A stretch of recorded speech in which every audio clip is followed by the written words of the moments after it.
Hari ini yang presentasi ya? Belum, Pak. Kayaknya belum dikirim ya? Itu Kayaknya Pak, udah Putri Aprilia Nuraini. Hmm. Dikirim dulu dong, biar kita baca. Putri Aprilia, ya Putri. Siapa sama siapa Putri? Ada Putri Aprilia, ada Putri Sahnas nih kayaknya. Iya. Nah, silakan dikirim ini ya papernya, biar kita bisa baca.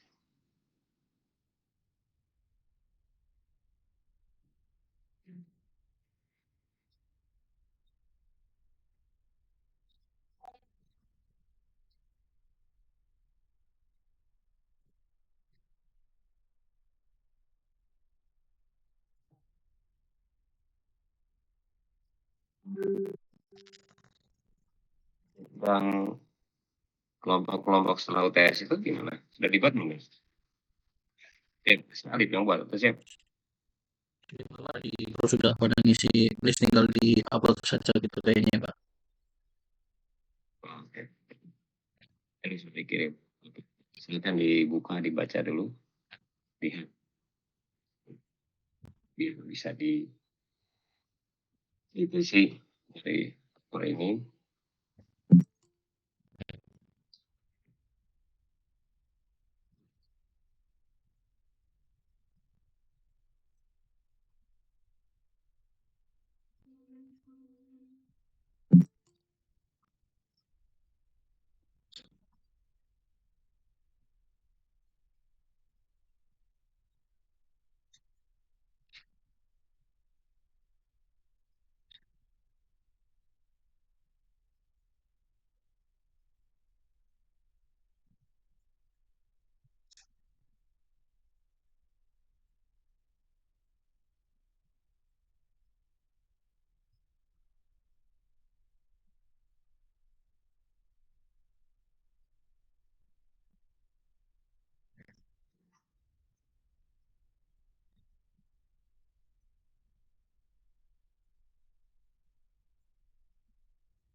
Kita mulai ya. Assalamualaikum warahmatullahi wabarakatuh. Waalaikumsalam. Waalaikumsalam.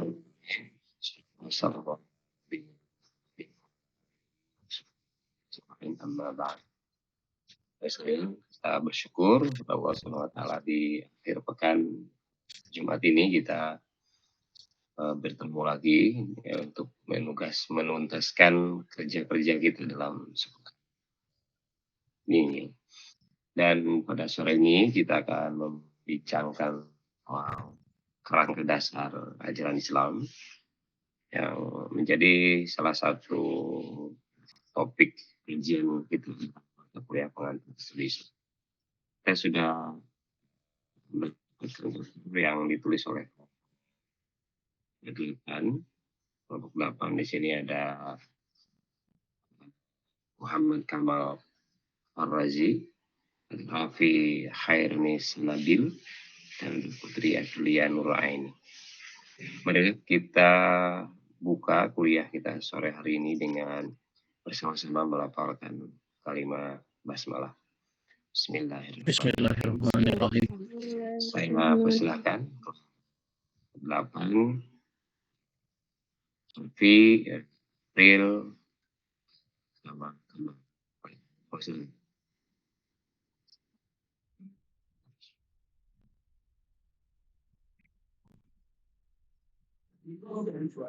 Ditunggu sebentar ya teman-teman.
Katanya sudah kelihatan. Belum. Sudah. Ya, sudah. Oke. Assalamualaikum warahmatullahi wabarakatuh. Waalaikumsalam warahmatullahi wabarakatuh. Perkenalkan, nama saya Rafi Khairnis Nabil, NIM 077. Di sini saya sebagai moderator dan pemateri 3. Pada pertemuan kali ini kita akan belajar bersama-sama tentang memahami kerangka dasar Islam. Untuk pemateri 1 yaitu Putri Aprilia, waktu dipersilahkan. Memahami kerangka dasar Islam. Yang pertama itu akidah Islam. Pengertian akidah. Akidah berakar dari kata akidah, yang berarti tali pengikat sesuatu dengan yang lain, sehingga menjadi satu kesatuan yang tidak dapat dipisahkan. Jika masih dapat dipisahkan, berarti belum ada pengikat, dan sekaligus berarti belum ada akidahnya. Dalam pembahasan yang masyhur, akidah diartikan sebagai iman, kepercayaan, atau keyakinan. Dalam kajian Islam, akidah berarti tali pengikat batin manusia dengan yang diyakininya, sehingga Tuhan yang Esa, yang patut disembah dan pencipta serta pengatur alam semesta ini.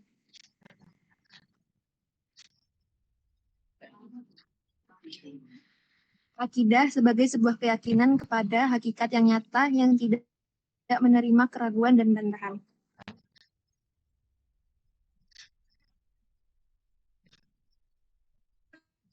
Ya, PPT-nya nggak kelihatan. Luain. Mohon ditunggu sebentar teman-teman, ini ada kendala teknis. Oke.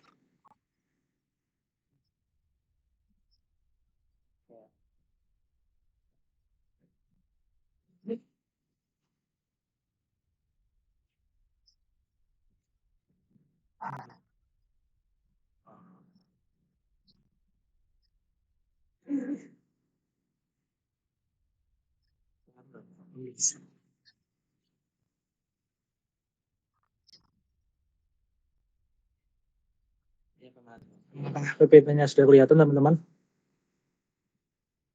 Udah, Sudah. udah. Mungkin kita ulangi dari pengertian akidah teman-teman. Oke, silahkan Putri Aprilia. Akidah berakar dari kata akidah yang berarti tali pengikat sesuatu dengan yang lain sehingga menjadi satu kesatuan yang tidak dapat dipisahkan. Jika masih dapat dipisahkan berarti belum ada pengikat dan sekaligus berarti belum ada akidahnya. Dalam pembahasan yang masyhur, akidah diartikan sebagai iman, kepercayaan atau keyakinan. Dalam kajian Islam, akidah berarti tali pengikat batin manusia dengan yang diyakininya sebagai Tuhan yang esa, yang patut disembah dan pencipta, serta pengatur alam semesta ini. Akidah sebagai sebuah keyakinan kepada hakikat yang nyata, yang tidak menerima keraguan dan bantahan.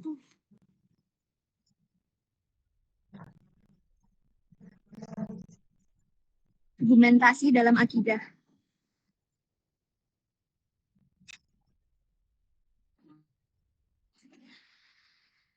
Yang pertama ada dalil akli. Dalil akli, dalil yang didasarkan pada penalaran akal yang sehat. Orang yang tidak mampu mempergunakan akalnya karena ada gangguan, maka tidak dibebani untuk memahami akidah. Segala yang menyangkut dengan akidah, kita tidak boleh meyakini secara ikut-ikutan, melainkan berdasarkan keyakinan yang dapat dipelajari sesuai dengan akal yang sehat. Selanjutnya ada dalil nakli. Dalil nakli adalah dalil yang didasarkan pada Al-Quran dan Sunnah. Walaupun akal manusia dapat menghasilkan kemajuan ilmu dan teknologi, namun harus disadari bahwa betapapun kuatnya daya pikir manusia, ia tidak akan sanggup mengetahui hakikat zat Allah yang sebenarnya. Manusia tidak memiliki kemampuan untuk menyelidiki yang gaib. Untuk mengetahui yang gaib itu, kita harus puas dengan wahyu Allah. Wahyu itulah yang disebut dalil nakli. Kebenaran dalil nakli ini bersifat kasih atau pasti. Kebenarannya mutlak serta berlaku untuk semua ruang dan waktu. Dalil nakli ada dua, yaitu Al-Quran dan hadis Rasul. Hal-hal yang tidak dapat dijangkau oleh akal, cukup diyakini kebenarannya tanpa harus membuktikan dengan akal. Termasuk ke dalam bagian ini adalah hakikat hal-hal yang gaib, seperti kiamat begini.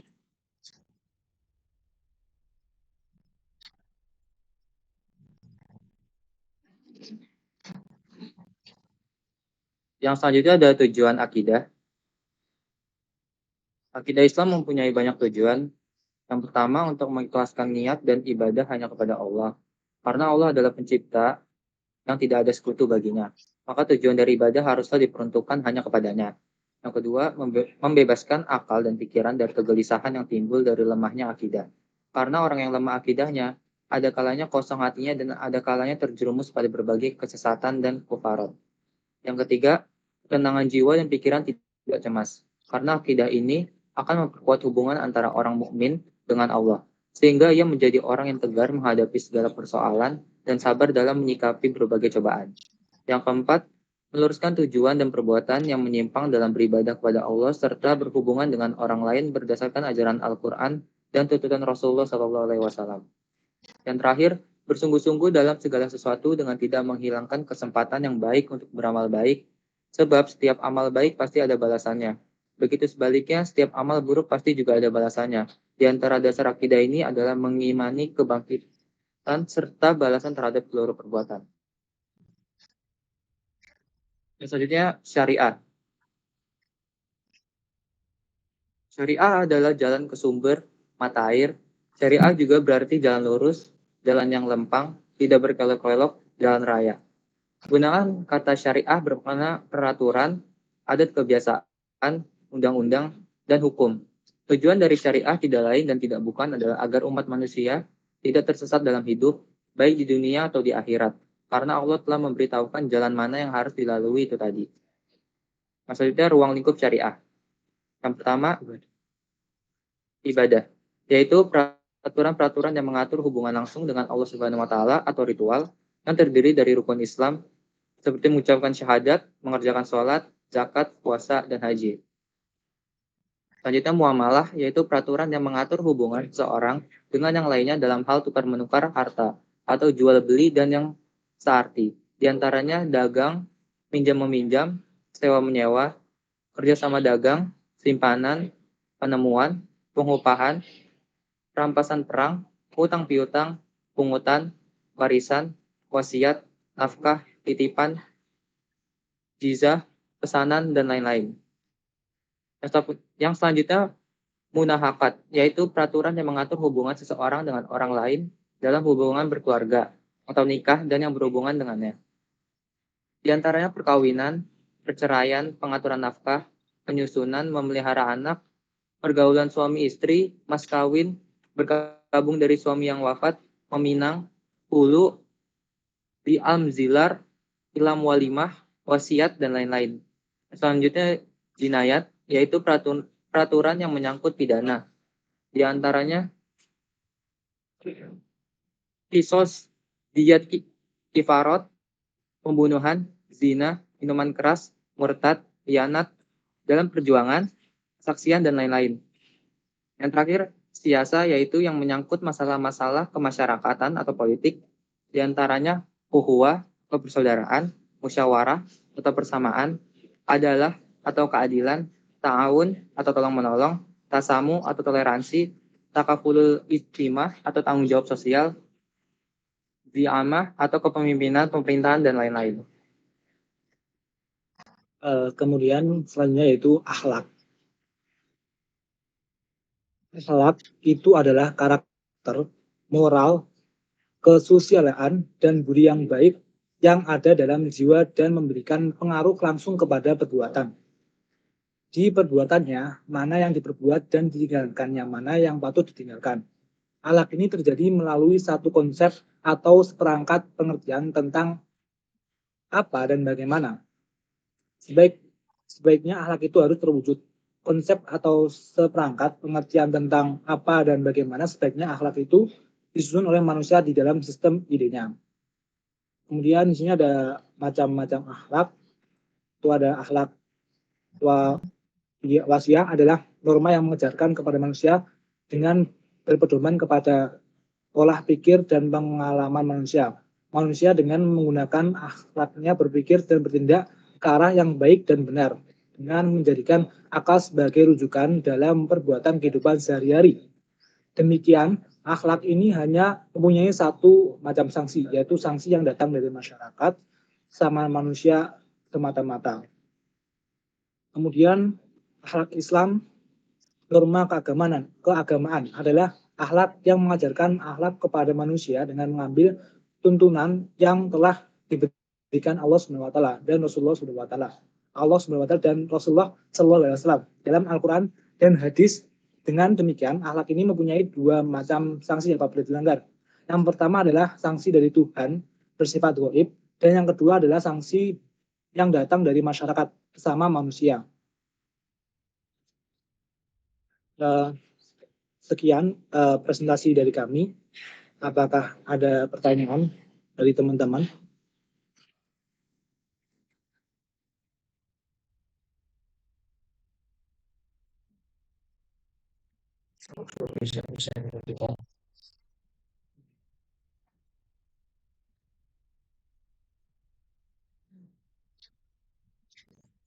Silakan siapa yang mau. Katanya mau diskusikan mengenai topik yang seperti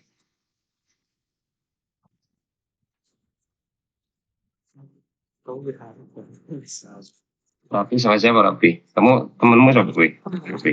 Teman sih Mas? Satu kelompok, Pak. Tadi. Oh, ya. Oke.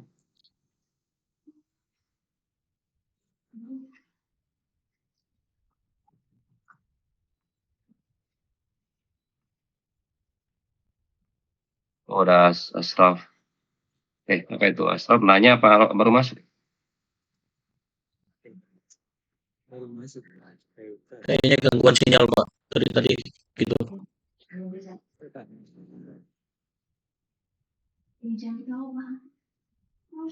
Ya.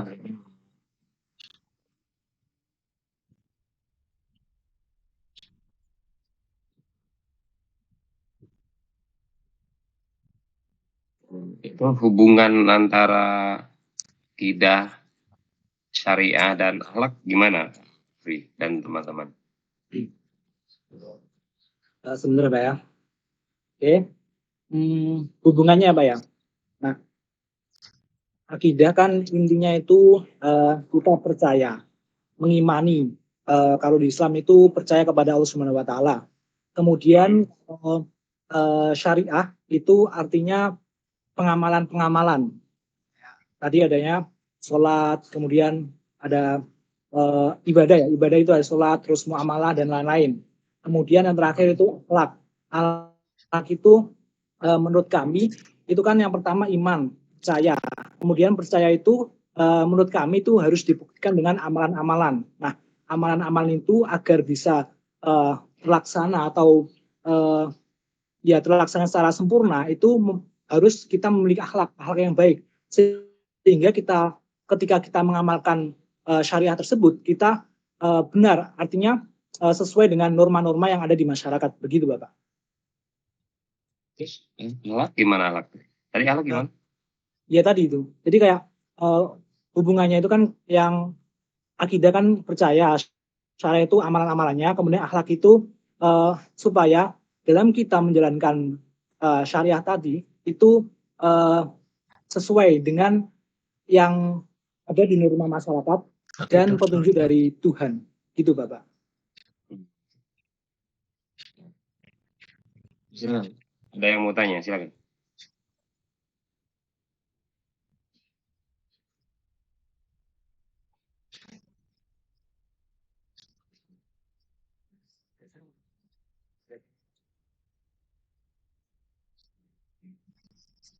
Izin bertanya Pak. Ya, silakan. Izin saya dapat 082.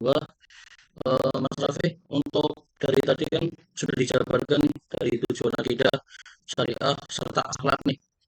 Kan tadi juga di akhir juga ada penjelasannya bahwa akidah itu tetap yang pertama nih ya, gitu kan? Nah, agar kita menjalankannya secara lengkap dan baik ini kan istilahnya saling melengkapi dan harus ada semuanya. Itu gimana nih tipsnya, caranya biar kita bisa menjalankan semuanya? Iya. Mungkin kita tampung terlebih dahulu atau langsung dijawab. Bebas. Ada yang nanya dulu, silakan di ini dulu. Oke.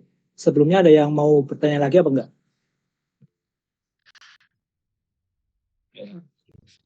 Monggo Mas Raihan Halo, Pak. langsung. Nomor berapa ya? Nomor 93, 93. Oke. Apa contoh dari akhlak wasaiyah dan akhlak Islam norma keagamaan dalam kehidupan sehari-hari? Contoh. Contoh akhlak wasaiyah itu Akhlak apa? sama Oke ya. yang macam-macam akhlak itu loh, Oh, iya. dalam kehidupan sehari-hari. Ini contoh dari macam-macam akhlak ya, Mas Rian ya? Iya. Ya. Mungkin ada yang Terima kasih. Lagi.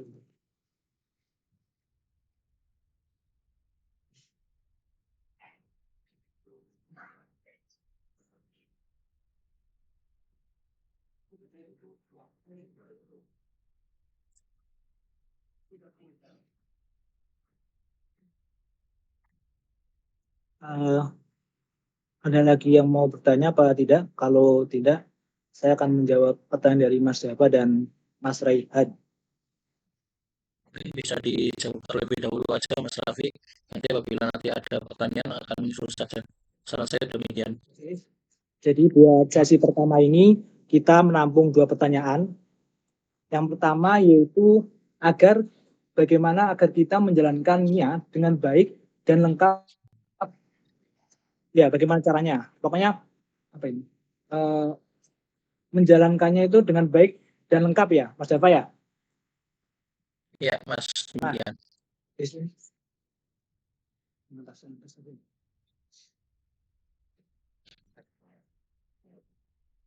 PT-nya masih lagi ya? Sebentar teman-teman. Oke.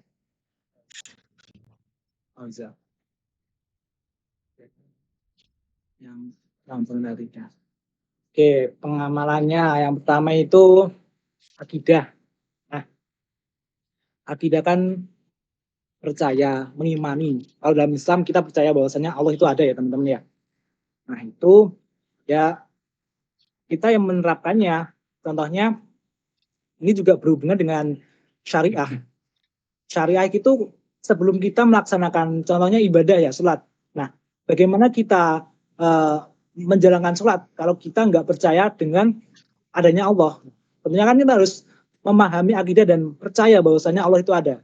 Nah, itu penerapannya kita contoh yang di sholat. Nah, jadi sebelum sholat kan kita pastinya harus iman dulu, beriman kepada Tuhan, yaitu Allah Subhanahu wa Ta'ala. Terus pengamalannya tadi syariah tentang ibadah yaitu sholat. Itu jika kita percaya, kemudian kita kan buktinya itu mengamalkan syariah. Nah, kalau begitu ya kita menjalankan sholat itu apa ya, ada nilainya gitu, karena di situ kita benar-benar menjalankan karena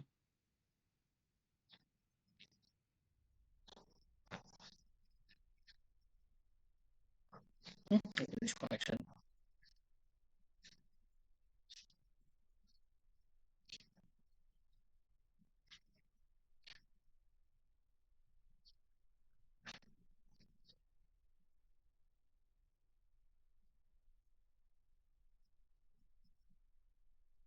jadi kayak istilahnya Mas Rafi, Mas kalau Rafi, Mas mungkin Rafi, di Mas sini Rafi. iya, apakah Mohon maaf, bagaimana teman-teman? bisa diulang sedikit ke belakang karena tadi saya sempat lost connection.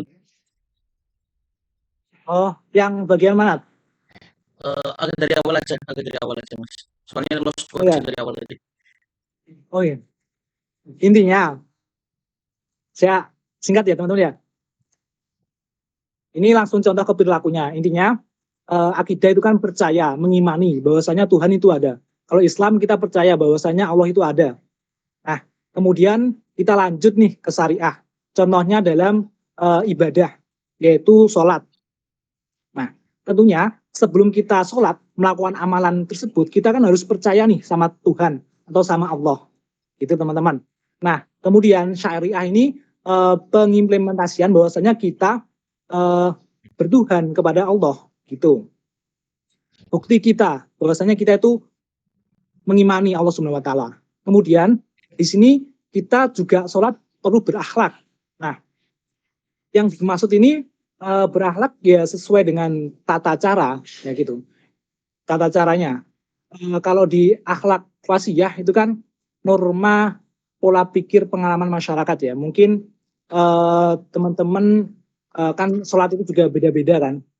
Macamnya beda-beda, gerakannya beda-beda. Nah, menurut saya ini jika mungkin tidak terjadi goncangan di masyarakat, oh kok beda sih gerakannya, kok gini. Nah, kita harus mempelajari itu biar nantinya sesuai lah dengan norma masyarakat yang di sekitar, gitu teman-teman ya.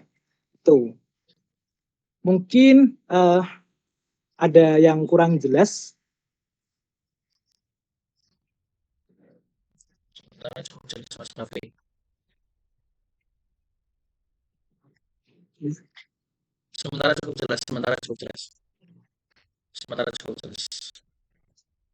Oke.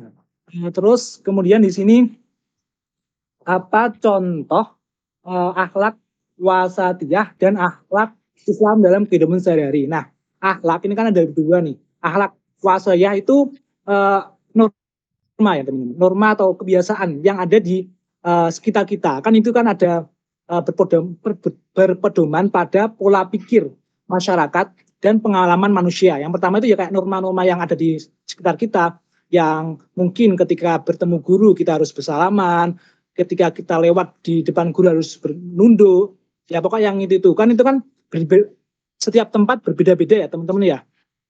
Penerapannya itu, normanya itu, ya kan? Mungkin kalau di Indonesia itu apa ya? Kalau masuk rumah harus salam dulu atau bagaimana gitu-gitu. Pokok norma itu kayak yang akhlak wasosiyah itu kayak norma dan kebiasaan yang ada di masyarakat sekitar. Kemudian kalau yang akhlak Islam norma itu ya akhlak yang diatur dalam Islam, teman-teman. Begitu. Contohnya yang pertama itu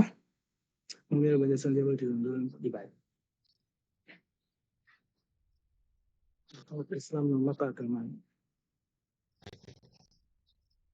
Kalau di sini Islam kan istilahnya ada apa ya? Saya lupa itu. Bentar. Kayaknya harus diklik. Sebenarnya teman-teman ya. Nah, di sini kalau akhlak Islamiyah itu ya akhlak yang diatur dalam Islam ya teman-teman ya. Contohnya kan di sini ada beberapa tuh, ada yang diberikan oleh Allah Subhanahu wa taala atau yang telah diajarkan Allah Subhanahu wa taala, Rasulullah dalam Al-Qur'an dan hadis ya. Nah, di sini contohnya itu kita menerapkan hadis Rasulullah ya teman-teman ya. Kayak Nabi SAW yang bersabda itu barang siapa memuliakan orang berilmu atau guru, maka sungguh ia telah memuliakan aku.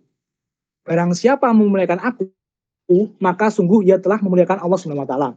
Barang siapa yang memuliakan Allah Subhanahu wa taala, maka tempatnya di surga. Nah, itu salah satu hadis yang bisa kita terapkan atau dapat kita telaah atau terapkan, itu kita harus menghormati guru. Nah, itu merupakan bentuk dari penghormatan kepada Rasulullah dan Allah Subhanahu wa taala, dan nantinya akan mendapatkan imbalan surga. Itu salah satu hadis saja teman-teman ya. Begitu.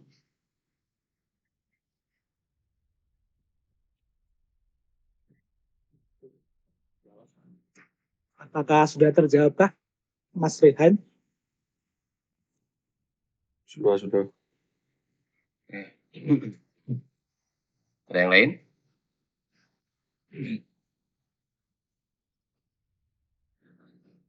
Oke, silakan buat Mas Adistia Nugroho. Ini kita masuk ke sesi kedua ya teman-teman ya. Yang 70 itu siapa? Yang 70? Teman-teman yang 70 siapa?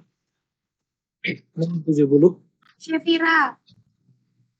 Oh, Syafira. Baik, izin bertanya Mas Raffi. Iya. Tadi di PPT kan disebutkan ada 5 ruang lingkup syariah. Ada ibadah, muamalah, munakahat, jinayat, siasah. Nah, itu kalau misal kita sebagai mahasiswa harus mempelajari semuanya kan kayaknya banyak banget nih. Kira-kira yang apa ya, penting banget tuh buat dipelajari sama kita sebagai mahasiswa, apalagi di kehidupan pusat perkuliahan itu, ruang lingkup syariah yang mana aja sih yang penting banget atau harus banget dipelajari? Terus dulu ya Mas Desta ya. Ya. Penerapan syariah yang paling penting bagi mahasiswa. Terima kasih Mas Raffi. Sama. Silakan untuk penanya kedua, Mbak Syafira. Oke, terima kasih. Saya Syafira Mahaya Tasnim dengan NIM akhiran 70. Saya ingin bertanya mengenai, itu kan di ruang lingkup syariah kan ada ibadah, muamalah, terus munakolat, kemudian jinayat dan siasa. Nah, itu kan sebenarnya juga ada di ruang lingkup fikih ya kalau nggak salah. Nah, itu apakah berhubungan atau ada kesamaan atau gimana gitu? Gitu. Iya. Terima kasih. Sama-sama. Coba kamu search fikih dulu. Apa?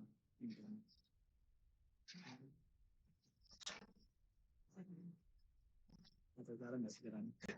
Perkembangan. Ini dulu deh. Mungkin ada terakhir buat penanya ketiga dari sesi 2 ini. Dipersilahkan.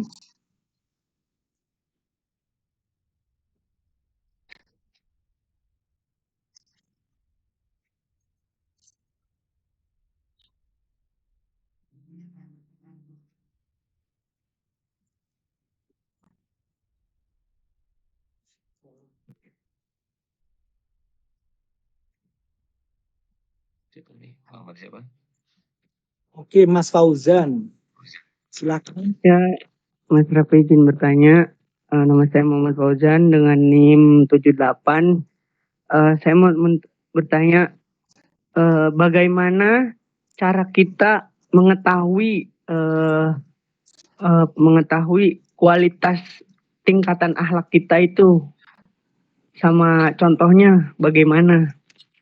Itu kan ada di paper tuh, penerapan kualitas akhlak. Bagaimana cara kita mengetahui bahwa akhlak kita itu meningkat gitu.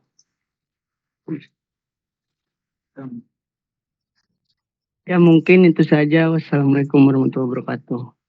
Waalaikumsalam.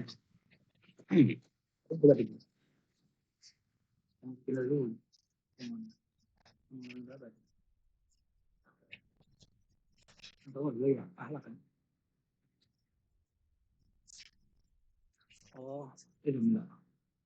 Mulai berongan tamsil. Oke. Itu kan jelas kan.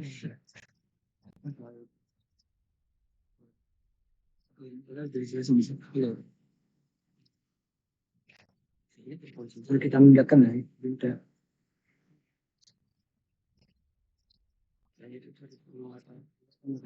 Teman-teman, sini saya akan menjawab pertanyaan pertama, yaitu intinya penetapan syariah yang paling penting untuk mahasiswa ya, Mas Dista ya, Mas Adis ya. Iya benar. Nih, ini menurut saya itu yang pertama kita menganalisis diri kita terlebih dahulu. Kita itu sampai di mana, sampai di titik mana. Nah, kita harus mengerti diri kita terlebih dahulu. Nah, ketika kita sudah menjalankan secara benar antara ibadah, muamalah, munakahat, jinayat dan sebagainya, mungkin nggak semuanya, cuman beberapa. Nah, itu mungkin bisa kita tingkatkan lagi. Cuman di sini saya lebih mementingkan ibadah ya teman-teman ya, ibadah di sini ada mengucapkan syahadat, sholat, zakat, puasa, haji dan lain-lain. Nah, kenapa di sini saya ibadah? Karena ibadah itu ini teman-teman, penafsirannya sebetulnya banyak. Kenapa kok saya lebih mementingkan ibadah? Karena gini, kan kita bingung nih, banyak banget amalan-amalan yang perlu kita lakukan dalam Islam, padahal kita Islamnya masih sampai di titik ini atau titik bawah gitu. Kita lingkarin aja di ibadah. Jadi gini, teman-teman tahu nggak bahwasanya mencari ilmu juga merupakan ibadah. Untuk kita thalabul ilmi itu juga merupakan ibadah. Jadi menurut saya yang paling penting itu ibadah. Cara menerapkan dalam kehidupan sehari-hari ini biar kita mendapatkan istilahnya apa ya, reward atau pahala yang banyak. Jadi niatkan semua kegiatan dalam sehari-hari itu untuk beribadah kepada Allah Subhanahu wa taala. Itu teman-teman. Jadi kayak misalnya nih belajar menuntut ilmu ya, kita niatkan buat ibadah kepada Allah Subhanahu wa taala gitu. Terus kemudian menghormati guru. Tadi kan ada tuh saya nampilkan hadisnya bahwasanya menghormati guru itu merupakan menghormati Rasulullah, kemudian penerapan juga menghormati Allah Subhanahu wa taala. Nah, itu jadi ya kita terapkan lah itu. Jadi kayak semua yang kita lakukan dalam kehidupan sehari-hari itu kita niatkan ibadah agar nantinya kita mendapatkan reward atau pahala. Dan juga dalam sehari-hari itu kegiatan kita nggak sia-sia gitu, karena diniatkan hanya untuk ibadah semata gitu. Dan perlu kita pahami bahwasanya niat itu kita bisa tanamkan banyak teman-teman. Cuman niat yang utama itu harus ibadah kepada Allah Subhanahu wa taala atau karena Allah Subhanahu wa taala. Nanti niat-niat yang bawah-bawahnya itu boleh agar pinter, agar apa, agar bisa membanggakan orang tua dan sebagainya boleh. Tapi niat yang utama itu harus ibadah karena Allah Subhanahu wa taala. Itu. Jadi yang terpenting nih ibadah, karena ibadah itu bisa menafsirkan segala hal lah. Banyak hal lah gitu. Bisa dimengerti Mas Ades? Tapi menjawab pertanyaan siapa, Rapi? Ades, Mas Ades yang Ada. Apa saja yang harus dipelajari gitu? enggak, yang paling terpenting dalam pengamalan syariah. Oh. Tadi kayaknya apa yang saja harus dipelajari karena terlalu banyak gitu ya, kalau nggak salah. Iya, terlalu banyak kan. Terus di sini saya notice ke ibadahnya gitu, Pak. Ya. Mas Raffi, bisa nggak kalau kita tidak menggunakan kalimat ibadah, karena tadi kan kamu menyebutkan bahwa mencari ilmu juga ibadah. Kan berarti kan sebenarnya kan ada ibadah mahdoh, ibadah guel mardoh kan gitu ya. Iya. Kalau kita teori kategori ibadah itu mahdoh yang kayak sholat, haji, puasa gitu kan. Yang guel mardoh mungkin aktivitas yang berhubungan dengan sosial gitu. Itu boleh teori itu. Tapi kalau misalnya kita gunakan istilah setiap aktivitas kita, ya kita mampu atau kita memiliki kesadaran untuk menghubungkannya dengan keberadaan Tuhan. Paham nggak Mas saya? Iya Bapak. Terus iya. Jadi gini, saya setuju, saya paham apa yang disampaikan oleh Raffi tadi. Kita pakai terminologi lain gitu ya, terminologi lain yang lebih bersifat sosial tanpa mengurangi yang tadi, karena itu kan bahasa kiai ya kan, bahasa ustadz ya kan, mahdoh, wer mahdoh kan gitu ya. Nah ini kita coba sekarang pakai bahasa sosial, bahasa anak gaul gitu ya kira-kira. Kita connectingkan itu dengan Tuhan. Jadi seluruh aktivitas kita itu selalu terkonek dengan Tuhan. Apakah dalam konteks ritual ataupun non ritual. Ritual itu tadi yang mahdoh itu. Iya mahdoh yang ritual ataupun non ritual, selalu connect dengan Tuhan. Itu saya kira satu pengalaman keagamaan yang luar biasa itu. Pengalaman keagamaan yang luar biasa.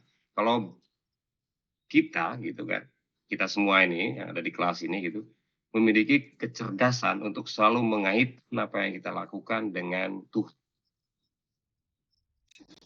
Iya Bapak. Gimana? Paham nggak tuh dengan kalimat itu? Iya Bapak. Jadi kan makanya sebelum tadi saya berbicara itu kan kita harus mengukur nih kita ada di tingkat mana dulu gitu kan Bapak. Terus di sini saya notice ke ibadahnya karena ya itu tadi, karena ada ibadah yang mahdoh dan ghairul mahdoh tadi ya Bapak ya. Itu Bapak. Jadi kamu milih yang mana? Yang mahdoh apa ghairul mahdoh? Atau dua-duanya? Nah, yang utama itu yang mahdoh kan Bapak. Yang mahdoh. Yang ghairul mahdoh itu kita ya supaya apa ya Pak? Istilahnya masa kita istilahnya kalau di ruang lingkup yang enggak Islam ya kita ya niatkan semuanya itu buat kebaikan. Cuman kan kita beragama Islam ya niatkan kepada Allah Subhanahu wa taala gitu Bapak. Oke. Terus kalau praktek Nabi saat beliau sedang sholat lalu mendengar tangisan bayi lalu beliau mempercepat sholatnya, itu gimana? Nah itu menurut saya itu penerapan kedua. Nah kedua dari mahdoh dan ghairul mahdoh. Jadi kan mahdoh beliau kan tetap sholat kan Bapak. Cuman beliau juga memahami lingkungan sekitar bahwasanya ada bayi yang sedang nangis gitu. Makanya kalau misalnya Raffi datang waktu sholat lalu ada orang yang ketabrak motor gitu, Raffi langsung sholat apa nolong dulu yang ketabrak? Lalu biarkan sholatnya lewat. Gimana Raffi? Waktu sholat juga panjang Bapak ya. Nah, terus yang lebih urgent terlebih dahulu. Ya kita. Oke. Jadi yang mana dulu yang dipilih? Kalau ini saya lebih menolong lebih menolong ke orang yang kecelakaan itu tadi, yang lebih membutuhkan. Iya, oke. Iya, iya betul. Itu cara berpikirmu mantap itu, ya kan? Ya memang begitu. Artinya eh, antara kalimat mendahulukan mahdoh dan tidak mahdoh itu menjadi relatif kan, Rabi? Juga Pak. Ya kan? Ya kan? Tergantung mana yang urgent di situ. Ya kan, mana yang lebih unggul. Jadi kata unggul itu, kata yang mana yang didahulukan itu menjadi sangat relatif di situ. Lagi-lagi jangan kita punya alasan bahwa wah kita ini dulu untuk meninggalkan sholat itu lalu punya alasan-alasan lain yang diada-adakan gitu. Iya kan? Nggak boleh kan? Kebanyakan seperti itu Bapak. Nah itu masalahnya. Saya juga ragu-ragu, bukan ragu-ragu. Saya agak hati-hati banget untuk bilang begitu di forum ini. Takut kemudian kalian mengambil legitimasi bahwa sholat kan nomor 2, nomor 1 kan syahadat gitu. Memang benar kan nomor 1 syahadat. Jadi saya sangat hati-hati banget, takut lumayan bilang yang penting kita tolong orang dulu. Masalahnya yang siapa dulu yang ditolong, masa orang mau pinjam utang lalu kita tolong jadi tinggal kan, ya? Ya tentu kalau begitu kan ada orang misalnya, Raffi, aku pinjam duit, kita kan harus nolong juga. Oke, nanti kita tolong, kita sholat dulu yuk berjamaah. Ya. Keren kalau kayak gitu ya. Kan betul urgent banget juga kan Pak. Ya, Oke. Pak Yayan, Menarik, Pak Yayan. Lanjut. Pak Yayan. Ya, gimana Pak? Saya izin bertanya langsung ke Pak Yayan nih untuk konsepsi ini. Apabila kita ini misal sedang beribadah lagi sedang sholat, tiba-tiba kita sadar bahwa di sekitar kita ada kejadian misal sholat dengan konsepsi yang tadi kecelakaan, dan biasanya kan kecelakaan nggak tiba-tiba nggak ada suaranya, biasanya cukup keras nih Pak. Kita dengar nih di sebelah masjid ini ada kecelakaan, itu baiknya kita membatalkan sholat kita dan mengecek kondisi atau tetap melanjutkan sholat Pak, gitu. Terima kasih. Sedang beribadah ya tidak bisa kita batalkan karena haram membatalkan sedang beribadah. Tapi kalau mempercepat proses ibadahnya oke. Ya kan? Ada kalau mempercepat artinya bacaan kita mungkin yang biasanya kamu baca surat Al-Baqarah gitu ya. Jangan baca surat Al-Baqarah, cukup pakai Al-Kautsar. Gitu. Jadi kalau biasanya kamu baca kulhu terus ya baca satu ayat aja, qul huwallahu ahad Allahu akbar, kan boleh aja. Nggak masalah kan gitu. Karena satu ayat dalam Al-Quran. Jadi dalam hadisnya kan bukan satu surat dalam Al-Quran, tapi Faqra'u ma tayassara minal Quran. Bacalah apa yang mudah dari Al-Quran. Jadi kalau membatalkan sholat nggak ada alasan untuk kita batalkan sholat. Ya kan? Tapi kalau misalnya memang walaupun misalnya dulu, mohon maaf Pak, dulu kayak ada kejadian beberapa kejadian yang gempa yang memang ada yang memilih untuk menyelamatkan diri dan ada yang memilih untuk melanjutkan sholat, itu gimana? Kalau gempa ya kita harus menyelamatkan diri loh, ya kan? Kita selamatkan diri, cari tempat yang aman, lanjutkan sholatnya. Jadi itu batal atau kita langsung lanjut aja Pak? Lanjut aja sholatnya. Itu namanya sholat khauf. Kamu tahu nggak? Pernah nggak tahu sholat khauf? Sholat lagi perang kan mereka lari-lari ke depan ke belakang toh? Iya Pak. Iya nggak? Sama. Itu kita sama. Itu sholat khauf. Ya kan? Selesaikan sholatnya. Cari tempat aman. Lanjutkan sholatnya. Iya kan? Karena gimana kita membatalkan sholat ya? Gak bisa kita membatalkan sholat. Jadi cari aman, lanjutkan sholat. Loh Pak, misalnya kok saya di mana tiba-tiba di tanah, nggak apa-apa, tanah itu namanya darurat, ya kan, namanya darurat. Jadi kalau misalnya kebetulan kamu sujudnya dari tai kucing misalnya, ya diterima tai kucingnya. tentu jangan sembarang juga. Jadi kalau kita sudah menyelamatkan diri, kira di tempat yang terbuka, cari tempat yang bersih. Justru disitulah kita harus mendekat pada Tuhan kan. Jangan kemudian ada gempa, kemudian lari, kita loncat-loncat gitu. Ya enggak lah, langsung justru kita harus semakin mendekat pada Tuhan. Ya kan? Sedang kita dekat dengan Tuhan, tapi kita diminta untuk menyelamatkan diri, selamatkan diri kita, langsung dekat lagi Tuhan kita. Gitu kira-kira. Siapa? Terima kasih Pak. Oke. Lanjut Raffi, siapa yang belum dijawab tadi? Fauzan. Syafira. Safira. Safira Pak Bojan. Iya, sama Fauzan juga belum. Silakan. Siapa yang menjawab? Di sini apakah ruang lingkup syariah berhubungan dengan fikih? Nah, tentunya berhubungan ya teman-teman ya. Karena ya fikih itu tadi kan ilmu fikih yaitu ilmu tentang hukum syara yang bersifat praktis yang diperoleh dari dalil-dalilnya yang terperinci. Jadi kayak sholat itu kan fikihnya berbeda-beda ya teman-teman ya. Jadi ya berhubungan. Nah gitu, intinya berhubungan. Ya. Bisa diterima Mbak Syafira? Bisa. Mana Safira? Bisa. Saya tambahin ya. Jadi fikih itu hasil pemahaman dari syariat. Ya, fikih itu hasil pemahaman dari syariat. Namanya fikih. Kalau syariah itu kan wahyu Tuhan sama sabda Nabi. Tapi kalau fikih adalah hasil pemahaman. Tadi sebutkan tolerapi, ya kan? Hukum-hukum yang berkaitan dengan perbuatan manusia, al-ahkamu, apa? Ya, hukum yang berkaitan dengan perbuatan manusia yang diperoleh dari dalil-dalil yang terperinci. Dari dalil-dalil yang terperinci. Maksud dalil-dalil terperinci itu yang ada dalam Al-Quran dan As-Sunnah. Pemahaman kita, pemahaman para ulama. Itu fikih. Maka setiap hasil pemahaman ulama ataupun kita sendiri terhadap Al-Quran dan As-Sunnah itu menjadi fikih. Nah, kemudian munculnya adalah fikih ibadah. Kalau berkaitan dengan ibadah menjadi fikih ibadah. Kalau berkaitan dengan muamalah, fikih muamalah.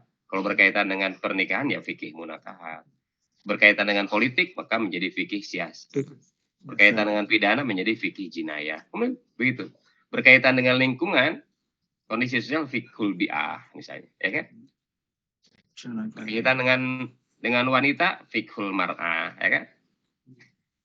Ya itu kira-kira. Oke, ya lanjut satu lagi siapa?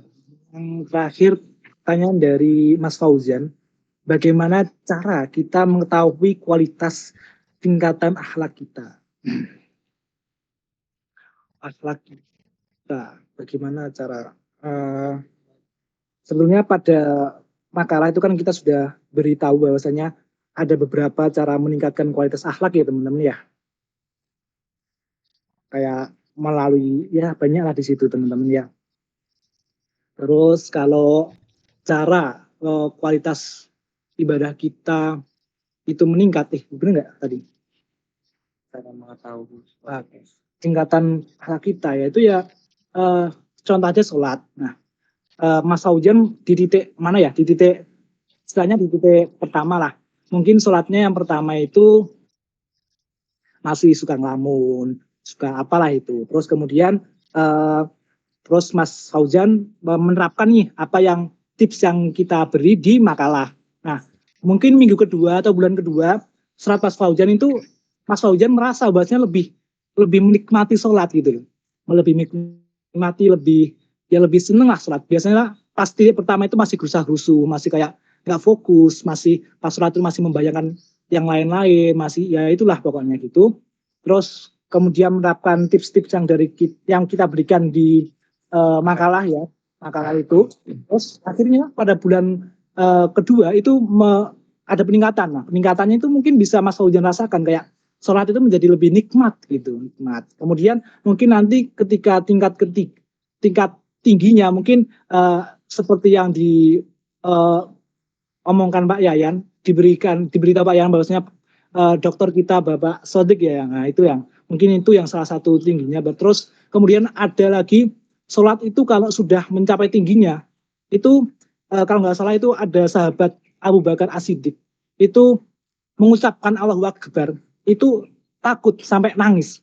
Nah, bahwasanya kenapa kok nangis? Karena sahabat atau beliau mengucapkan Allahu Akbar. Cuman dalam hati beliau itu masih merasa tinggi, merasa lebih baik daripada yang lain, masih merasa besar daripada yang lain. Padahal beliau sudah mengatakan bahwasanya Allah Maha Besar gitu. Jadi kayak sangat itu udah tingkat tinggi banget teman-teman. Nah, seperti itu. Jadi kita bisa rasakan lah itu.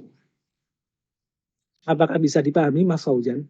Mungkin Mas Fauzan bisa merasakan nggak kayak apa ya? Atau nanti ketika ini kan ada nih kita cari cara meningkatkan kualitas akhlak nih. Mas Fauzan terapkan terlebih dahulu, mungkin nanti bulan ke depan Mas Fauzan rasa tuh ibadah apa yang Mas Fauzan analisis itu kira-kira meningkat apa enggak gitu. Oke.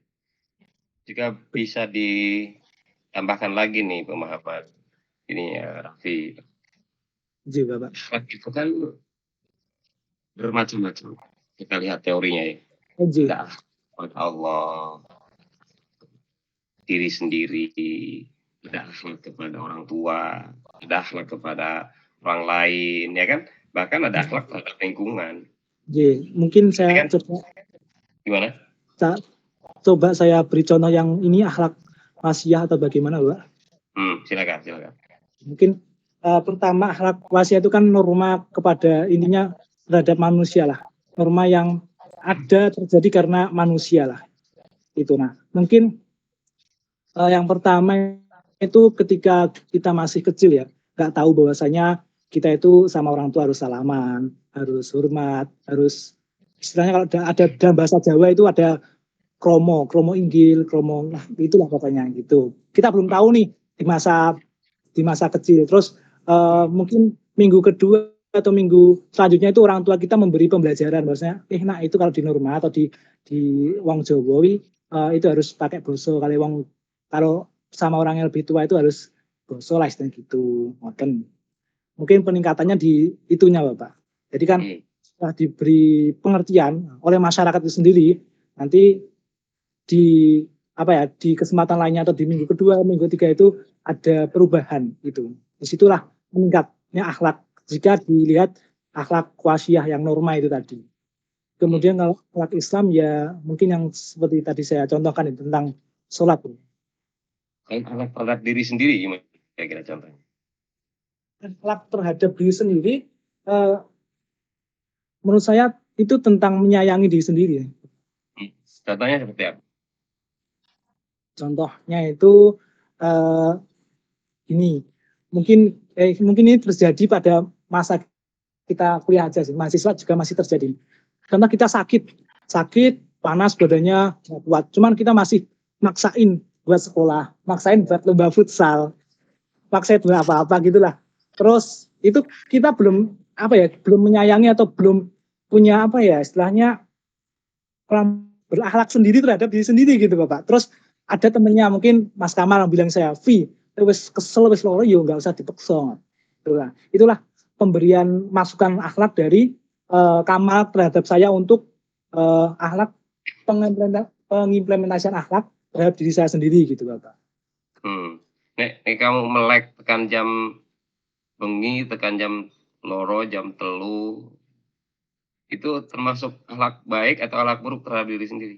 Tergantung gini Bapak, semisal saya tidur dari jam 7 terus nanti bangun jam 2 untuk tahajud itu akhlak baik. Cuman kalau dari jam 7 sampai jam 2 nggak tidur terus cuma main HP dan sebagainya itu kurang baik, itu merupakan akhlak yang buruk gitu Bapak. Tergantung nanti konteksnya gitu Bapak.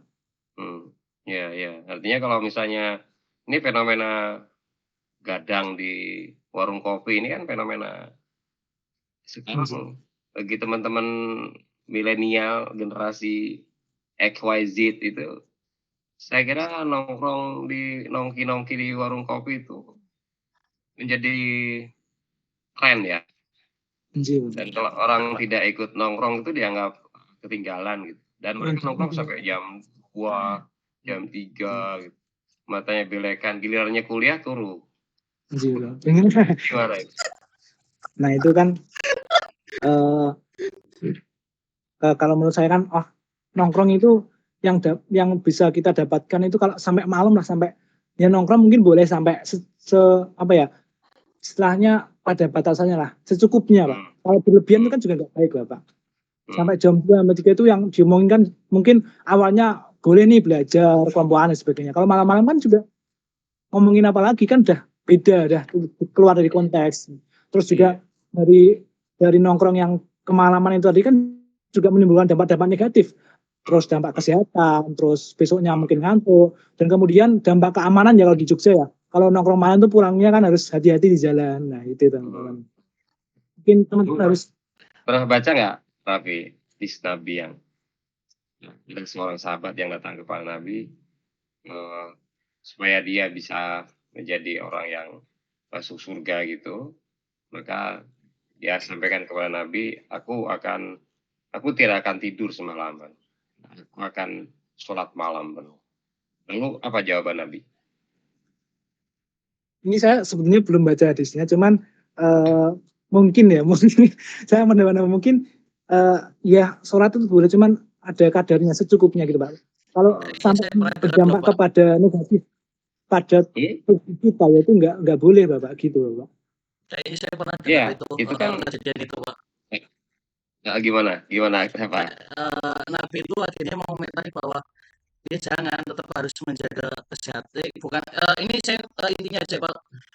Kemungkinan besar salah untuk dari konteks di bahasanya. Cuma kayak gini, tetap harus ada kadarnya. Kamu nggak bisa maksain urusan akhirat secara terus menerus. Kamu masih ada urusan dunia setelahnya gitu. Kurang lebih gitu sih Pak. Dulu yang pernah saya dengar. Itu bilang gini, kan ada orang yang aku akan puasa setiap hari ya kan dan tidak supaya Ya, itu. jadi orang yang baik. Kemudian aku tidak akan menikah, ya kan? Bisa khusyuk beribadah. Dan ada satu lagi yang mengatakan aku tidak akan tidur dan aku akan beribadah puas. Kata Nabi lalu tidak demikian, karena dalam matamu ada hak untuk tidur, dalam perutmu ada hak untuk makan, ya kan? Dan dalam jiwamu ada hasrat seksual itu.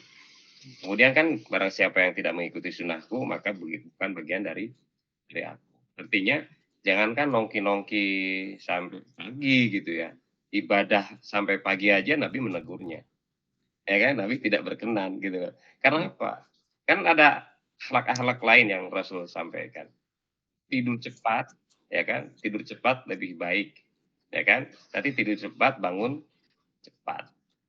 Jadi itu akhlak menurut saya yang diajarkan oleh Nabi kepada kita. Oke. Tapi secara umum aku suka dengan cara penjelasanmu. Alhamdulillah Bapak. Sampai kamu bisa. Dan ini memang beda kan dengan materi-materi yang kemarin kan, Raffi? Iya Bapak. Ini kan lebih bersifat apa? Kan lebih bersifat normatif. Kamu tahu nggak landasan mengapa kamu bagi ke dalam 3 bagian itu? Dari mana itu munculnya 3 bagian dalam kerangka dasar agama ini? Sebenarnya saya yang pertama itu yang cari materi Kamal Bapak. Terus kemudian saya baca-baca dan sebagainya. Terus saya bisa menyimpulkan bahwasanya ketiga hal ini perlu dan penting dan saling melengkapi gitu Bapak. Ya. Tapi ini bukan karangan kita. Ini bukan karangan para ulama. Jadi kalau kita gunakan pendekatan dalam studi Islam, studi Islam yang kemarin kita seperti historis, pembagianmu rangka ajaran Islam ke dalam 3 itu basisnya normatif. Iya, yang ada di buku itu. Jadi itu berasal dari hadis qudsi. Oh, hadis qudsi. Jadi satu kali Rasulullah sedang duduk bersama para sahabat, tiba-tiba datang seorang yang berbaju putih, sangat putih, ya kan, dan rambut sangat hitam. Beliau duduk di hadapan Nabi, kemudian lututnya menyentuh lutut Nabi, kedua lutut Nabi, lalu kedua tangannya diletakkan di dalam kedua paha orang itu. Kemudian dia bertanya kepada Nabi, "Akhbirni anil iman." Ya kan? Ya, berikan kabar, ceritakan kepadaku tentang iman. Ya kan? Kemudian akhbirni anil Islam. Kabarkan kepadaku tentang Islam. Akhbirni anil ihsan. Kabarkan kepadaku tentang ihsan. Itulah yang kemudian memunculkan istilah iman itu menjadi akidah, Islam itu adalah syariat. Kemudian ihsan itu adalah akhlak. Dari situ munculnya. Kemudian siapa? Marif Shaltut mengatakan bahwa Islam itu akidah wa syariah. Islam itu adalah akidah dan syariah. Dia tidak menyebutkan akhlaknya. Kenapa? Karena Rasul sendiri memang ujung tombaknya ada di innama bu'istu liutammima makarimal. Dan 3 variabel itu memang normatif semua. Ada di dalam ajaran kita. Nah, tadi yang saya nanya ke Raffi itu, gimana sih konstruksinya dari ketiga variabel itu? Apa sih konstruksinya? Tadi kamu menjawab dengan bagus ya. Dan jawaban ideal banget. Ya, ideal. Jawabanmu ideal, ya kan? Itu cara berpikir normatif. Ya kan? Cara berpikir normatif. Dan lu nggak ada masalah, nggak ada masalah. Sekarang kita coba dihadapkan pada kasus, ya. Orang rajin sholat. Ya. Hubungan dengan teman-temannya baik, sopan. Tapi dia sering ke dukun. Gimana tuh menurutmu kalau kayak gitu? Ini dukun yang ini Pak, dukun yang keluar dari syariat Islam Pak. Lah, dukun itu siapapun pasti dukun itu pasti mengajaknya kepada yang nggak beres, ya kan? Kalau ke ulama namanya bukan dukun, kecuali kamu punya kategori ulama yang dukun ya. Kamu pilih Bukan, ulama yang dukun, kalau ulama yang dukun pasti dukunnya. bukan ada itu ya Pak, ada yang guyon-guyonan kalau ada itu yang kiai suka beri apa? Suwu. Nah, suwu itu biasanya nyebut dukun syar'i biasanya gitu. Suwu. Alah, nggak ada dukun syar'i, dari mana dukun syar'i? Ya kalau Yang sebutan syar'i itu biasanya alim, dari ulama, masyarakat itu Pak. yang syar'i itu ulama, al ulama warasatul anbiya. Jiwa Pak. Dalam kahin itu, dukun itu tidak boleh kita tanyain. Jadi maksudnya dalam masyarakat awam itu biasanya ngomongnya itu yang dukun syar'i gitu Pak. Bukan. Nah, sekarang gimana penjelasanmu fenomena itu, ya kan? Menurut saya itu merupakan ya dukun. Berarti kan istilahnya apa ya? Istilahnya itu nggak percaya sama Allah ya Pak ya. Padahal yang membantu kita semuanya itu dari Allah semua. Meskipun semuanya itu ada itu apa itu namanya perantaranya gitu Pak. Jadi kalau pergi ke dukun itu tidak tepat Pak. Nah iya, terus kalau kita melihat fenomena seperti itu, kita kan tidak bisa mengatakan wah itu tidak tepat, betul. Tapi fakta itu kalau kita menerangkan tentang fenomena itu di dalam kerangka tadi, kamu akan menerangkan seperti apa? Kalau kepada orangnya Bapak ya? Ya jangan kita jangan nuduh orang. Tapi kita bicara soal fenomena itu. Aduh, kalau nggak orang maksudnya kayak contoh ketika Kamal nih Pak, Kamal pergi ke dukun. Contohnya mungkin. Tanya dulu, Ridho nggak dijadikan contoh dukun? Ridho nggak? Ridho Pak. Ridho Pak. Tapi semisal nih Kamal pergi ke dukun, mungkin karena agar futsalnya menang, agar skillnya nambah ya. Gimana tuh? Mungkin saya kasih solusi Pak. Gini Mal, lebih baik kamu latihan yang keras kayak gitu-gitu, mending lah percaya latihan lah, percaya terhadap dirimu sendiri gitulah. Nanti pede aja sama dirimu sendiri, masa apa ya? Istilahnya kayak sama diri sendiri masa nggak percaya gitu. Terus kita luruskan untuk berdoa untuk apa gitu, ke yang intinya sesuai syariat Islam gitu. Oke, ya itu idealnya memang begitu, dan antar teman harus begitu, ya kan? Antar teman harus begitu. Ini memang gimana kuasa kita? Taruhlah misalnya kita sambil agak radikal ya, contoh radikal. Ada orang yang ininya hitam, oke? Dan kita masyarakat sering menyebut dia adalah ahli sujud, rajin beribadah. Ya. Lalu dia adalah orang yang sangat menjaga diri agar tidak terjebak pada perbuatan menyekutukan Allah, sehingga sampai dia mengatakan ziarah kubur yang disunahkan Nabi saja karena dia khawatir terjebak pada syirik ketika ziarah kubur, dia bilang nggak usah ziarah kubur, ya kan? Nah, tetapi dia ngebom atau melakukan bom bunuh diri itu loh, kayak bom Sarina, bom Bali gitu kan. Nah, gimana kita menerangkan fenomena ini? Kita harus mensosialisasikan lah kepada masyarakat bahasa Islam kan cinta damai, kasih sayang gitu Pak. Ada sebuah apa ya? Saya dengar itu Nabi Ibrahim. Nah, mungkin kalau alasannya ngebom karena di situ ada orang kafir bukan agama Islam dan sebagainya gitu. Nabi Ibrahim itu ditemui orang miskin, fakir miskin, pokoknya orang istilahnya sangat kekurangan lah. Itu minta makan atau sesuatu begitu Bapak. Terus ketika Nabi Ibrahim itu mau memberi orang itu makan, ternyata orang itu bukan Islam. Nah, akhirnya tidak jadi. Nah, langsung tuh sama Allah ditegur. Loh, kenapa kok kamu nggak kasih makan? Orang itu aja loh hidup karena Allah. Sama karena Allah. Itu istilahnya ya itu. Masa Allah memberi rezeki, kamu dijadikan perantara untuk memberi rezeki kepada orang tersebut, masa nggak mau gitu Bapak? Oke. Iya bagus. Itu contoh-contoh yang saya bagus.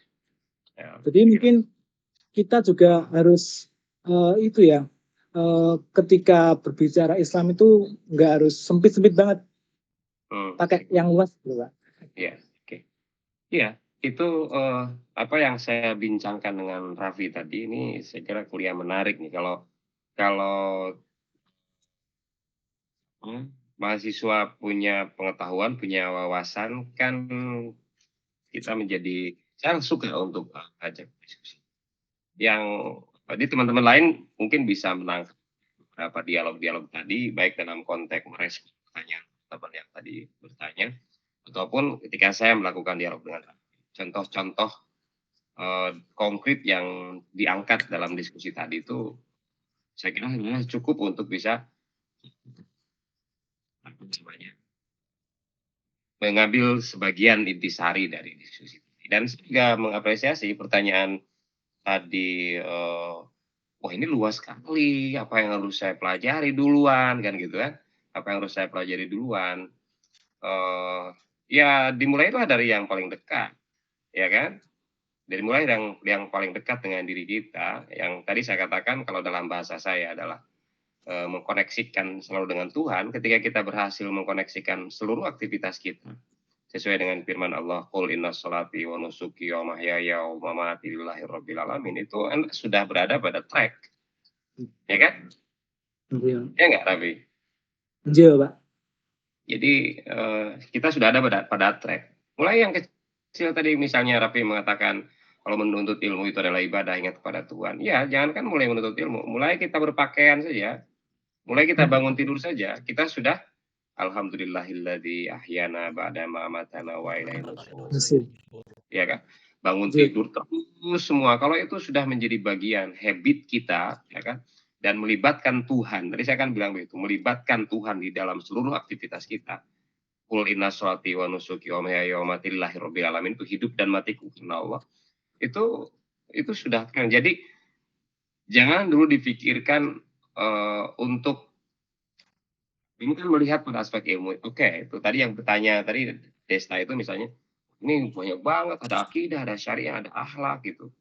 Dan memang akan muntah rasanya kalau kita menghafal satu persatu. Running aja sambil jalan aja. Karena nilai kita di mata Tuhan itu kan nilai usahanya.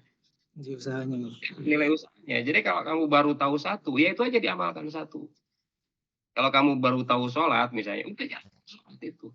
Lalu perbaiki sholatmu. Kalau kemarin sholatnya tahu dari siapa, oh ternyata bacaannya begini, caranya begini, misalnya di cross check dengan sumber-sumber yang datangnya dari Nabi. Kalau misalnya masih ada yang keliru, perbaiki terus. Hari ini kita perbaiki, besok kita perbaiki. Betul tadi Rapi mengatakan. Fokus meningkat. Mulai dari aspek formalnya sampai dengan aspek substansialnya, bahkan aspek spiritualnya. Ya, itu jadi tidak perlu kemudian bukan tidak perlu ya. Tidak usah risau dengan kita belum hafal Al-Quran. Tidak usah risau dengan kita belum hafal hadis. Ya kan? Karena itu kalau kita terus dari mulai sekarang membangun disiplin, itu akan jalan dengan sendirinya. Dan kamu akan menjadi orang yang dalam dirimu, itulah Islam yang living dalam diri kita. Dengan kemampuan kita. Ya kan? Jadi kalau misalnya tiba-tiba kamu bangun malam hari, oh Rasul nyuruh apa? Allah nyuruh apa? Fatahajjad bihi nafilatal laka saya bastaqarrabuka maqamam mahmuda. Oh iya, bangun malam. Ataupun mungkin belum sempat tidur, tapi kalau ketiduran nanti malah keburu subuh. Ya udah, kita sudah bangun. Langsung connecting kan dengan Tuhan. Tuhan nyuruh apa sama kita? Ya kan? Malam itu, sholat pada malam itu sudah keren banget. Keren sekali. Bagi anak-anak muda yang kayak gitu, wah, itu luar biasa. Luar biasa. Kayak begitu. Oke, saya ingin sedikit ya menambahkan. Tadi kan saya berusaha memancing Raffi dalam konteks kerangka. Ya, memancing. Tapi Raffi langsung masuk ke dalam contoh lagi. Kan. Real-realnya. Tapi kerangka itu, dengan saya memberikan contoh yang imannya bagus, syariatnya bagus, sampai dicontoh dengan akhlak yang ngebomnya itu, ya kan? Kita mempersalahkan itu, ya memang itu salah. Itu tidak tepat, tidak sesuai dengan ajaran. Tapi yang saya maksud dengan kerangka di sini dalam judul ini, semua contoh tadi sudah benar, penjelasan konsep dan teoritiknya sudah benar. Kita coba konstruksi kerangkanya. Ada orang yang berpendapat begini. Saya bertanya tadi, hubungan iman, Islam, dan ihsan itu seperti apa? Hubungan akidah, syariat, dan akhlak itu seperti apa? Kalau kau baca di Google, ya, jelaskan hubungannya itu, pasti yang keluar adalah seperti akar pohon dan daun. Pernah nggak kamu baca itu? Hubungan iman, Islam, ihsan, akidah, syariah, akhlak. Coba cari itu di Google itu. Coba hubungan antara akidah, syariah, akhlak. Nanti yang keluar adalah seperti akar, pohon, daun, atau buah. Coba. Kemarin saya dapat di buku ada, Bapak. Mungkin bisa di-share. Di buku ada. Ini, Bapak. Ada. Ini sebetulnya bentar, Bapak. Saya mau beri di makalah, cuman kayaknya terlalu luas, nanti makanya saya nggak kasih contohnya, Bapak. Ya. Yang akarnya itu kalau nggak salah iman ya. Iman, ya betul. Iman ataupun akidah itu. Nanti yang daun-daunnya itu akidah, akhlak kalau nggak salah. Ya. Coba, Pak. Ya, di buku, di paper, di Google kamu akan menemukan itu. Ini, Bapak. Tapi buat saya itu belum menggambarkan hubungan yang bagus. Itu saja orang punya fenomena punya kerangka berpikir menghubungkan antara iman, Islam, dan ihsan atau akidah, syariat, dan akhlak itu seperti akar, pohon, dan daun. Tapi ketika nalar kita seperti itu, yang terjadi adalah adanya tidak ada connecting antara akhlak dan iman. Mungkin antara iman dengan Islam karena kan nyambung tuh antara akar dan pohon, ya kan? Kemudian Islam dengan akhlak itu masih nyambung, ya kan? Tetapi kerap terjadi adalah ketika akhlak dengan iman nggak nyambung, karena dia sisinya seri, ya kan? Dari atas ke bawah, dari bawah ke atas gitu. Kendati mungkin pemahamannya akan sama dengan apa yang akan saya katakan. Mungkin orang akan mengatakan, ini kan hanya beda istilah saja, oke, nggak apa-apa. Tapi saya ingin menggambarkan bahwa hubungan antara iman, Islam, dan ihsan atau akidah, syariah, dan akhlak itu dalam triangle, segitiga. Nah, segitiga. Jadi ketika kita menempatkan 3 elemen dasar keimanan, 3 kerangka dasar keimanan itu dalam kerangka segitiga tadi itu, sehingga terhubung antara mulai dari manapun, ya kan, itu bisa dilakukan. Makanya Anda mulai dari akhlak, maka setiap akhlak yang kita lakukan, yang kita sebut itu dia harus terhubung dengan syariatnya. Jadi kita tidak bisa melaksanakan suatu perbuatan yang dianggap baik oleh kita, tapi tidak sesuai dengan syariat. Paham nggak maksudnya? Contoh misalnya, saya dulu pernah mengatakan di kelas, puasa baik loh, ya kan? Maksud perbuatan baik nggak boleh, kan gitu. Kan dalam Islam ada puasa, tapi puasa apa? Ini kalau puasa yang kita lakukan tidak sesuai dengan syariat, maka dia tidak dikatakan sebagai akhlak yang baik, gitu. Ya kan? Sebagai perilaku yang baik, begitu. Demikian pula, misalnya iman, ya kan? dia itu sudah jelas beriman kepada Allah dengan berbagai cara yang bersifat mahdoh, yang bersifat vertikal. Dia berusaha mengesahkan Tuhan, tetapi dia tidak aware dengan situasi, tidak aware dengan lingkungan, ya kan? Padahal Tuhan sendiri mengatakan kan doharol fasadu fil barri wal bahri bima kasabat aydinas. Itu kan firman Tuhan. Artinya Tuhan yang kita sembah itu mewanti-wanti bahwa jangan buat kerusakan lah di muka bumi. Gitu. Tapi tiba-tiba kita melakukan illegal logging, kita buang sampah sembarangan, ya kan? Teman-teman mahasiswa di kampus misalnya buang puntung rokok sembarangan, bekas makan tercecer di meja-meja misalnya, ya kan? Itu kan tidak sesuai dengan firman Allah tadi, ya kan? Nah itu karena apa? Karena connecting kerangkanya itu nggak berjalan. Gitu loh, kerangkanya nggak berjalan. Tapi kalau misalnya kita selalu terkoneksi dengan Tuhan dalam bentuk segitiga tadi itu, terkoneksi dengan Tuhan, kok ya ini nggak suka, Tuhan nggak suka dengan ini. Maka kita jangan biarkan sampah itu ada di situ. Kita cari segera tempat sampah. Karena Tuhan tidak suka dengan cara begitu, ya kan? Itu kerangka yang penting untuk kita pahami bersama. Mulai dari manapun, dari imannya boleh, dari akidahnya gitu, dari syariahnya, dari akhlaknya, dia akan selalu terhubung satu sama. Itu yang paling penting ya bagi teman-teman mahasiswa ini. Nah, contoh-contohnya sudah oke. Nanti kalian bisa lanjutkan diskusi dengan Raffi. Saya hanya ingin menambahkan sedikit kerangka itu ya, kerangka itu yang kadang-kadang luput dari kita. Jadi kalau saya ambil contoh betapa kerangka ini harus kita pegang. Contoh gini, kamu akan buat pesan WA ke temanmu. Misalnya Raffi ke Dapan, udah panjang-panjang nulis, baru diklik di share, kok kotak. Artinya tidak terkirim. Ya kan, tidak terkirim. Oke, tidak terkirim. Kemudian kamu periksa, oh ternyata tidak ada kuota. Ya, kamu beli kuota, ya kan? Kamu beli kuota, dan baru itu, ya kan? Kuota baru, taruhlah kita bayangkan itu adalah baru. Kamu beli kartu perdana yang berisi kuota. Ternyata nggak terkirim juga, nggak ada di situ. Kemudian, oh ternyata nggak ada sinyal. Kata orang, nggak ada sinyal itu, Raffi. Oh iya, kamu cari sinyal. Ternyata sinyal ada. Masih belum terkirim juga. Kenapa kamu tahu sinyal? Karena buktinya teman-temanmu bisa ngirim. Kamu kok belum bisa juga? Ternyata punyamu itu belum diregistrasi.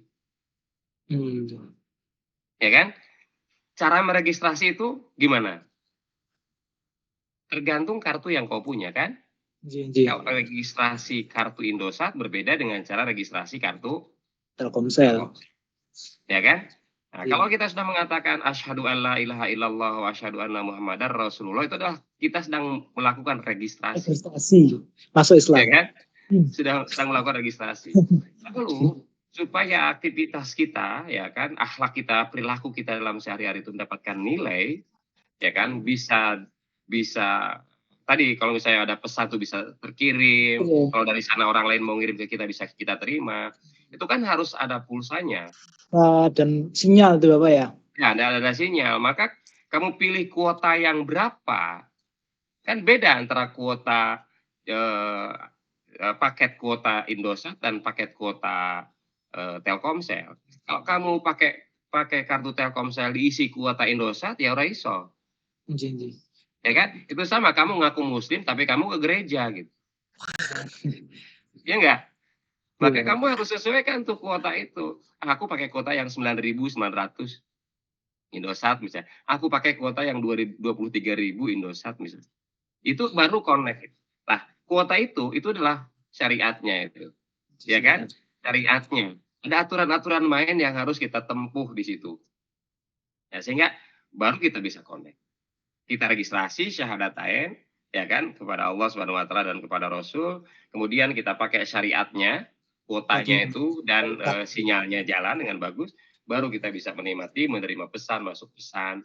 Kalau kita terhubung terus, itu kan kita dengan Tuhan akan connect terus. Terus nggih Bapak.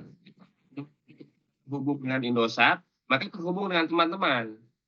Nggih. Ya kan? Dan itu sesuai dengan tujuan kita punya handphone. Begitu pula kalau kita terhubung dengan Tuhan, kita akan terhubung dengan sesama manusia, dan itulah pilihan kita sebagai seorang muslim. Kira-kira itu contoh untuk kalangan milenial kali ya. Karena kalau ini saya contohkan bagi mbok-mbok yang nggak punya handphone, ya nggak akan. Jadi buat anak-anak muda, generasi Z yang mudah-mudahan logika ini bisa memahami itulah dasar ajaran Islam itu seperti ini. Nggih Bapak. Paham ya? Iya Pak. Makasih ya. Oke lah. Sudah cukup, saya kira. Ada yang mau nanya lagi nggak? Ayo monggo teman-teman, ada yang mau Udah cukup. Udah cukup. Udah Pak, cukup Lagi Pak. apa? Oh, cukup ya. Oke. Simak Saya kira baik. sudah. Nah, Anda mendengarkan diskusi saya dengan Rafa, dengan Raffi, tadi dengan Des dan beberapa teman yang ikut diskusi. Saya kira mungkin yang lain-lain yang tune in dengan kita saat ini, kecuali teman-teman yang ya hanya membiarkan bulatannya itu nampak di depan mata kita, mereka di mana adanya gitu kan. Bisa jadi mereka tinggalkan sedang beli bakso gitu, tiba-tiba kita selesai sebelum jam 4.40, mereka akan kaget sendiri ya kan, karena dia hanya tinggal sendirian kan gitu. Jangan lupa diisi presensinya ya, jangan lupa silakan diisi presensinya. Silakan jangan lupa sebelum kita akhiri. Dan tadi dibuka oleh Raffi, saya persilakan Raffi yang nutup lagi. Terima kasih banyak buat teman-teman yang tadi telah berdiskusi kepada kelompok kami. Kemudian terima kasih juga kepada Bapak Yayan yang telah menjelaskan dan melengkapi presentasi dari kami. Kami harap dengan adanya presentasi dari kami, kita semua dapat memahaminya dan dapat menerapkan dalam kehidupan sehari-hari. Mungkin sekian dari kami, kurang lebihnya kami mohon maaf. Wassalamualaikum warahmatullahi wabarakatuh. Waalaikumsalam warahmatullahi wabarakatuh. Terima kasih ya Raffi. Pak. Oke. Sore ini dengan baca doa bisa majelis. Subhanakallahumma bihamdika.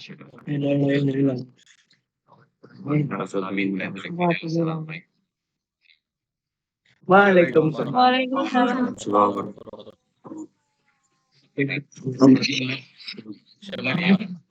Siap. Ya banyak. Siap. Raffi. Ya anjing, aku udah mau presentasi hari Senin ke Banting sama kelompok Raffi. Cek grup. Banyak yang marah-marah kamu, Cek grup, Kenapa, Bro? Suara kamu. Jangan nggak mau presentasi guys, aku bilang kelompok 9 gak ada gitu. Udah sabar. Mampus kau. Oh gitu, aku ambil kelompok 1 aja, bro. Kau. Itu siapa? Oh, minta tolong dong, absenku lihatin udah masuk belum? Belum. Ya udah kan. Rehan kok. Pengerti apa? Belum.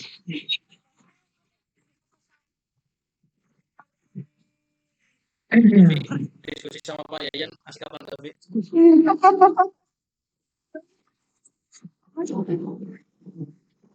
Biasa. Cek jangan Buset, ayam itu Alif. Alif lagi di mana sih, Lin? Makan dulu, weh. Ayam. Sima ditinggal Wib. Mangga. Oh yang Alif. Mas berapa? Ini aku. Orang Adiknya itu adiknya. Halo adiknya Alif. Makanan Bu. Adiknya Alif, halo. Lagi kemana ya dek? Alif di kelas nakal loh. Alif di kelas nakal loh. Ini nih ngomong karena Riki. Mana itu? Halo adiknya Alif. Mana Alif? Lagi kemana ya? Touring po. Nyorat. Sulit.